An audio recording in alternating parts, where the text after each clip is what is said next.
منہاج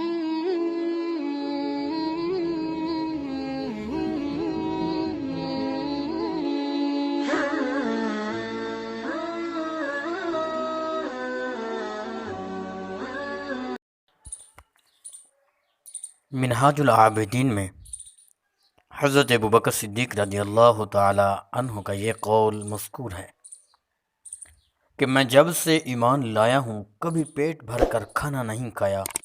تاکہ میں اپنے رب کی عبادت کا مزہ حاصل کر سکوں، اور اپنے رب کے شوق دیدار کی وجہ سے کبھی سیر ہو کر پانی نہیں پیا، اس لیے کہ بہت کھانے سے عبادت میں کمی واقع ہو جاتی ہے، کیونکہ جب انسان خوب سیر ہو کر کھا لیتا ہے تو اس کا جسم گراں اور آنکھیں نیند سے بوچھل ہو جاتی ہیں، اس کے اعضائے بدن ڈھیلے پڑ جاتے ہیں،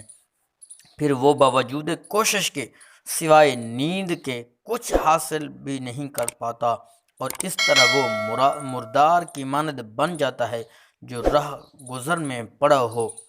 اسی کے مطابق منیت المفتی میں ہے کہ حضرت لقمان حکیم نے اپنے بیٹے سے کہا، کھانا اور سونا کم کرو، کیونکہ جو شخص زیادہ کھاتا ہے اور زیادہ سوتا ہے وہ قیامت کے دن اعمال صالحہ سے خالی ہاتھ ہوگا۔